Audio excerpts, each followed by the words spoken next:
6-ാം നൂറ്റാണ്ടിനു ശേഷം ജീവിച്ചിരുന്ന മാർ ഗ്രിഗോറിയോസ് ബാവായ്ക്കുണ്ടായ സ്വർഗനരക ദർശനങ്ങൾ 4-ാം ഭാഗം. പിന്നെയും അവൻ എന്നെ കൊണ്ടുപോയി അതിലുള്ള സകലതും കാണിച്ചു തന്നു. എല്ലാ പ്രകാശവും കൊണ്ടുള്ളതും പ്രകാശം നിറഞ്ഞിരിക്കുന്നതും അല്ലാതെ ഒന്നുമില്ല. പ്രകാശം കൊണ്ട് പ്രകാശിക്കുന്നവരും സർവ്വവിധ രാഗങ്ങളിൽ സ്തുതികൾ പാടുന്നവരുമായ മാലാഖമാരുമുണ്ട്. അപ്പോൾ അനേകായിരം പ്രകാശത്തിന്റെ കതിരുകളിന്മേൽ കയറി പ്രകാശം നിറഞ്ഞവരായി വരുന്നത് ഞാൻ കണ്ടു. വൃദ്ധന്മാരും യുവാക്കളും സ്ത്രീകളുമുണ്ട്. അവരിൽ ഒരു യുവാവ് എൻ്റെ അടുത്ത് വന്നു. അവൻ്റെ മുഖം സൂര്യനെ പോലെ പ്രകാശിക്കുകയായിരുന്നു. അവൻ കുതിരപ്പുറത്ത് പറന്നു വന്ന് എന്നോട്, ഗ്രിഗോറിയോസേ, നിനക്ക് സമാധാനം. നീ ഈ സ്ഥലങ്ങൾ കണ്ടതിനാൽ നിനക്ക് ഭാഗ്യം. കുറെ കഴിഞ്ഞിട്ട് നീ ഞങ്ങളോടുകൂടെ ചേരുകയും ഞങ്ങളുടെ സന്തോഷത്തിൽ സന്തോഷിക്കുകയും ചെയ്യും എന്ന് പറഞ്ഞു. അപ്പോൾ ഞാൻ അവനോട് ആരാണെന്ന് ചോദിച്ചപ്പോൾ അവൻ എന്നോട്, കർത്താവായ യേശുമിശിഹായുള്ള സ്നേഹം നിമിത്തം കൊല്ലപ്പെട്ടിരിക്കുന്ന സഹദേന്മാരിൽ ഒന്നാമനായ സ്തേഫാനോസ് ഞാനാകുന്നു എന്ന് പറഞ്ഞു. പിന്നീട് വേറൊരുവൻ വന്ന് എനിക്ക് സമാധാനം ആശംസിച്ചു. എന്നോട്, ഗ്രിഗോറിയോസേ, നിനക്ക് ഭാഗ്യം എന്ന് പറഞ്ഞു. ഞാൻ അവനോട് ആരാകുന്നു എന്ന് ചോദിച്ചപ്പോൾ, നിരവധി കഷ്ടതകൾ സഹിച്ച് മരണം അനുഭവിച്ച് വിശുദ്ധ ഗീഗറിസാദ ഞാനാകുന്നു എന്ന് പറഞ്ഞു.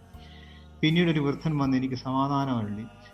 ഞാൻ അദ്ദേഹത്തോട് ചോദിച്ചു, ആരാകുന്നു എന്ന് ചോദിച്ചപ്പോൾ അദ്ദേഹം എന്നോട്, വനത്തിൽ കാലം കഴിച്ചു കൂട്ടിയ മർക്കോസ് ഞാനാകുന്നു എന്ന് പറഞ്ഞു. പിന്നീട് നല്ല സൗന്ദര്യവും ശോഭയുള്ള ഒരു വൃദ്ധൻ വന്ന് സമാധാനം അരുളി. അദ്ദേഹം ഒരു നക്ഷത്രം പോലെ ശോഭിക്കുന്നവനാകുന്നു.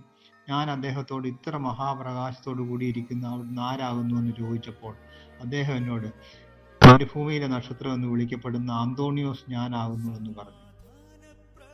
അതിനുശേഷം മഹാശോഭയോടെ മിന്നുന്ന ഒരു വൃദ്ധ സ്ത്രീ വന്ന് ഞാൻ അവളോട് ആരാകുന്നു എന്ന് ചോദിച്ചപ്പോൾ അവൾ എന്നോട്, അനുതാപക്കാരിയായ മറിയം ഞാനാകുന്നു എന്ന് പറഞ്ഞു. തദനന്തരം വലിയ പ്രകാശമുള്ള ഒരു വൃദ്ധൻ വന്നു. അദ്ദേഹത്തിന്റെ കൈകൾ മിന്നി ശോഭിക്കുകയായിരുന്നു. അവൻ സ്തുതി പാടിക്കൊണ്ടത്രേ വന്നത്. അദ്ദേഹം എനിക്ക് സമാധാനം അരുളി, എന്നെ അനുഗ്രഹിക്കുകയും ചെയ്തു. ഞാൻ അദ്ദേഹത്തോട് ആരാകുന്നു എന്ന് ചോദിച്ചപ്പോൾ അദ്ദേഹം എന്നോട്, അലക്സാന്ദ്രിയയിലെ പാത്രിക്കീസ് ആയിരുന്ന യൂഹാനോൻ മർഹമാനോ, അതായത് കാരുണ്യവാനായ യൂഹാനോൻ ഞാനാകുന്നു എന്ന് പറഞ്ഞു.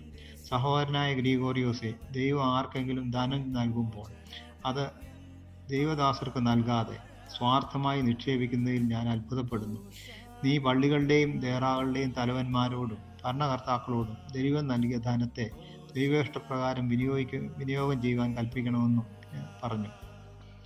പിന്നീട് അവരെല്ലാവരും എൻ്റെ അടുക്കൽ വന്നു. ഞാൻ ഏറ്റവും വിസ്മയിച്ചു. ഞങ്ങൾ അന്യോന്യം സമാധാനം നേരുകയും വാഴ്വ് കൈക്കൊള്ളുകയും ചെയ്ത ശേഷം അവർ എങ്കിൽ നിന്ന് എടുക്കപ്പെട്ടു. അനന്തരം മാലാഖ എന്നോട് എൻ്റെ കൈക്ക് പിടിച്ചു കൊണ്ടുപോയി എന്നോട്, നീ എൻ്റെ കൂടെ നടക്കുക. നിന്നെ കാണിപ്പാൻ എന്നോട് കൽപ്പിച്ചിട്ടുള്ള എല്ലാ സ്ഥലങ്ങളെയും ഞാൻ കാണിച്ചു തരാം എന്ന് പറഞ്ഞു. ഞാൻ മാലാഖയുടെ കൂടെ പോയി. അറുതിയില്ലാത്ത പ്രകാശം കൊണ്ടുള്ള ആലയങ്ങൾ അദ്ദേഹം എന്നെ കാണിച്ചു. അവയെ ഞാൻ മുമ്പ് കണ്ടവയോട് ഉപമിപ്പാനും സാദൃശ്യപ്പെടുവാനും കഴിയാത്തവണ്ണം അവയേക്കാൾ 1000 ഇരട്ടി വിശേഷിക്കപ്പെട്ടവയാകുന്നു. അവയിൽ നിന്നും പരിശുദ്ധാത്മാവിന്റെ സുഗന്ധവാസന വീശുന്നു.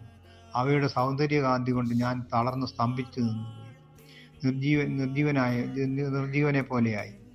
മാലാഖ എന്നെ കുലുക്കി എന്നോട്, മിശിഹായുടെ നാമത്തിൽ ശക്തി പ്രാപിക്കുക എന്ന് പറഞ്ഞു. ഉടനെ ഉറക്കത്തിൽ നിന്നെന്ന പോലെ ഞാൻ ഉണർന്ന് വൃദ്ധന്മാരെയും യൗവനക്കാരെയും കണ്ടു. അവർക്ക് ചിറകുകളുണ്ട്. അവർ മാലാഖമാരെ പോലെ പറക്കുന്നു. അവരോടുകൂടെ മാലാഖമാരുടെ കൂട്ടങ്ങൾ ശോഭിച്ചു മിന്നിക്കൊണ്ടും അവരുടെ കൈകളിൽ വൃക്ഷങ്ങളിലെ ഇലകൾ പിടിച്ചുകൊണ്ടും ഞാൻ മുമ്പ് കേട്ടതിൽ വിശേഷമായ മധുര ശബ്ദത്തോടെ സ്തുതി പാടുന്നു. വാചക ദീർഘത്തെ ഭയന്ന് ചുരുക്കി പറയുന്നു. ഞാൻ മാലാഖയോട് ഇവർ ആരാകുന്നു എന്ന് ചോദിച്ചപ്പോൾ അദ്ദേഹം എന്നോട്, ഇവർ നിർമ്മലതയോടും ന്യായമായും ആചാര്യ ശുശ്രൂഷ ചെയ്ത സഭയുടെ കാശീശന്മാരും ഷമ്മാശന്മാരും ആവുന്നു എന്ന് പറഞ്ഞു. ദരിദ്രരുടെയും അനാഥരുടെയും വിധവമാരുടെയും മന്ദിരം. അതിനുശേഷം മാലാഖ എന്നെ തുല്യമില്ലാത്ത ഗോപുരങ്ങളിലേക്ക് കൊണ്ടുപോയി. അവിടെ പ്രകാശനിരകളിലെ മാലാഖമാർ ഓരോരോ സംഘങ്ങളായി സ്വർഗീയ കാന്തിക്ക് യോഗ്യമായ നിറങ്ങളിൽ അലങ്കാര വസ്തുക്കൾ അണിഞ്ഞ് സ്തുതി പാടുന്നു. അവിടെ ആനന്ദ മുന്തിരിത്തോട്ടങ്ങളും സന്തോഷത്തിന്റെ ആറുകളും അവയുടെ സമയം ഒഴുകുന്നതും ഭൂമിക്കാൻ അസാധ്യമായ വൃക്ഷങ്ങളും ഉണ്ട്.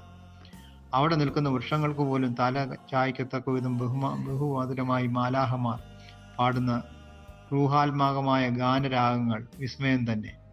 അവിടെ വലിയവരും ചെറിയവരുമായ മനുഷ്യരുണ്ട്. അവർ അവർണ്ണനീയമായ പ്രകാശത്തോടും പ്രശോഭയോടും കൂടെ നിൽക്കുന്നു. അവരുടെ സന്തോഷം എത്രമാത്രമെന്ന് വർണ്ണിപ്പാൻ എനിക്ക് പ്രാപ്തിയില്ല.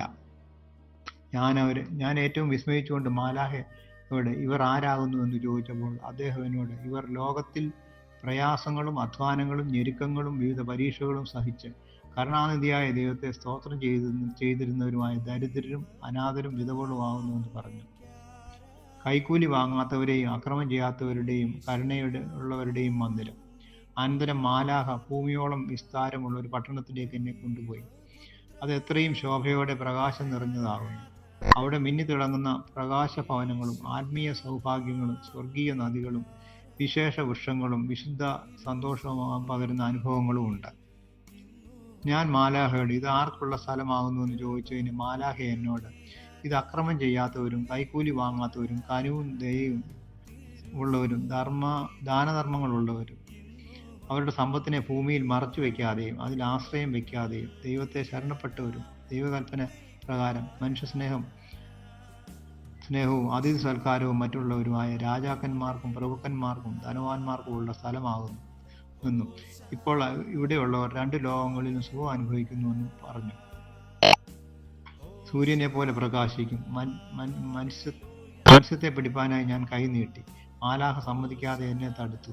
എന്നെ വിരോധിച്ചത് എന്തുകൊണ്ട് എന്ന് ഞാൻ ചോദിച്ചപ്പോൾ മാലാഖ എന്നോട്, ഈ വെള്ളത്തിൽ നിന്റെ കൈ മുക്കിയാൽ നീ ലോകത്ത് ജീവിക്കുന്ന കാലമൊക്കെയും ആ കൈ സൂര്യനെ പോലെ പ്രകാശിച്ചിരിക്കുമെന്ന് പറഞ്ഞു. അനന്തരം മാലാഖ എന്നെ വേറൊരു സ്ഥലത്തേക്ക് കൊണ്ടുപോയി.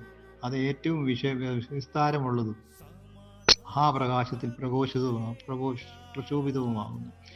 ശോഭയും പ്രാബല്യവും അവിടെ നിറഞ്ഞിരിക്കുന്നു. പ്രകാശം കൊണ്ട് മിന്നുന്നതായ ഉന്നത ഗോപുരങ്ങളും അവിടെയുണ്ട്. അവിടെ ദൈവിക ഇരിപ്പിടങ്ങളുടെ നിറവും ശോഭയും അലങ്കാരങ്ങളും വർണ്ണിക്കാവുന്നതല്ല.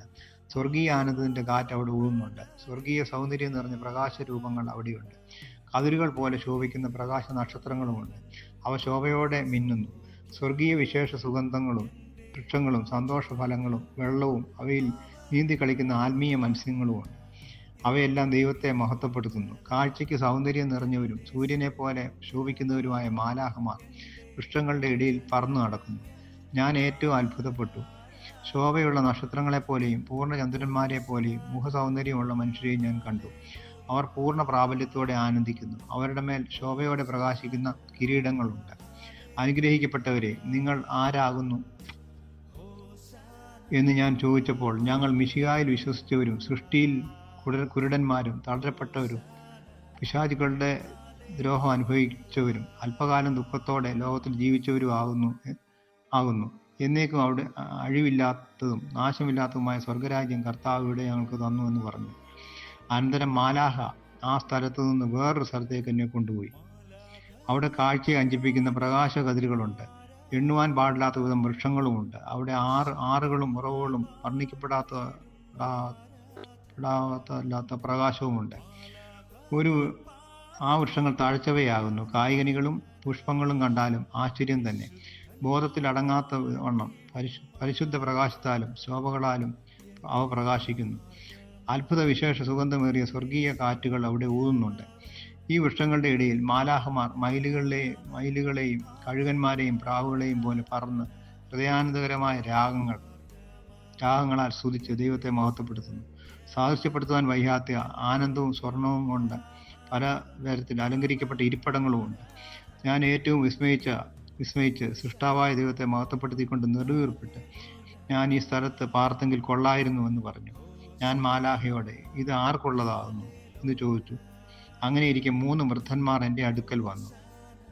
അവർ സൂര്യനെ പോലെ പ്രകാശിക്കുന്നവരായിരുന്നു. അവരോടുകൂടെ സംഖ്യയില്ലാത്ത അനേകായിരം പൈതങ്ങളുമുണ്ട്. അവരും വിസ്മയകരമായ പ്രകാശത്താൽ പ്രശോഭിക്കുന്നു. പല നിറങ്ങളുള്ള പ്രകാശ അങ്കികൾ അണിഞ്ഞിരിക്കുന്നു. അവരുടെ ശോഭയും പ്രകാശവും അവർണ്ണനീയം അത്രേ. ഞാൻ അവരോട്, ഗ്രിഗോറിയോസ്, നിനക്ക് സമാധാനം എന്ന് പറഞ്ഞു. ഞാനും അവർക്ക് സമാധാനം നേർന്നു. ഉടനെ അവരിൽ ഒരാൾ എന്നോട്, ഞാൻ അബ്രഹാം ആവുന്നു. ഞാൻ സന്യാസിയല്ലായിരുന്നു, പരമാർത്ഥിയും കരുണയും ആർദ്രതയുള്ളവനായിരുന്നു. ആയതുകൊണ്ട് കർത്താവ് എന്നെ ഇവിടെ നിയമിച്ചു. ഞാൻ എൻ്റെ മക്കളെയും മാമോദിസായിൽ പരിശുദ്ധാത്മാവിനെ പ്രാപിച്ചിട്ടുള്ള ഈ പൈതങ്ങളെ ഭരിപ്പാനായിട്ട് ഇവിടെ ഇരിക്കുന്നു എന്ന് പറഞ്ഞു. തുടർന്നുള്ള ഭാഗങ്ങൾ 5-ാം ഭാഗത്ത് കേൾക്കാം. യേശുവേ നന്ദി, യേശുവേ സ്തുതി.